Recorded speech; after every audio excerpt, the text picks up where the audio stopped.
Ukraine ജനത ഏറ്റവും കൂടുതൽ ഭയക്കുന്നത് എന്തിനെയാണെന്നറിയാമോ? അതൊരിക്കലും റഷ്യയല്ല, മറിച്ച് യുക്രൈനിലെ നിർബന്ധിത സൈനിക സേവനങ്ങളെയാണ്.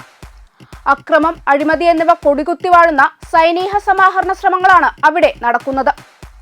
ടെറിട്ടോറിയൽ റിക്രൂട്ട്മെന്റ് സെന്റർ ഉദ്യോഗസ്ഥർ യുക്രൈനിയൻ പുരുഷന്മാരെ അതിക്രൂരമായി നിർബന്ധിത സൈനിക സേവനത്തിന് വിധേയരാക്കുകയാണ് എന്നും ഇത് പരിക്കുകളിലേക്കും മരണങ്ങളിലേക്കും നയിക്കുന്നുവെന്നുമാണ് റിപ്പോർട്ടുകൾ കാണിക്കുന്നത്.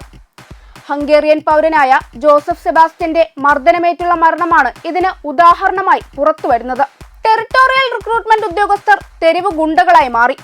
ശാരീരിക അതിക്രമങ്ങൾ, ഏകപക്ഷീയമായ തടങ്കലുകൾ, പീഡനങ്ങൾ എന്നിവ ഉൾപ്പെടെയുള്ള വ്യാപകമായ മനുഷ്യാവകാശ ലംഘനങ്ങളാണ് ഇവിടെ നടക്കുന്നതെന്നും റിപ്പോർട്ടുകളുണ്ട്. TRCകളിൽ നിലനിൽക്കുന്ന ഡ്രാഫ്റ്റ് ഓർ സെയിൽ റാക്കറ്റിനെ കുറിച്ചും വാർത്തകളുണ്ട്.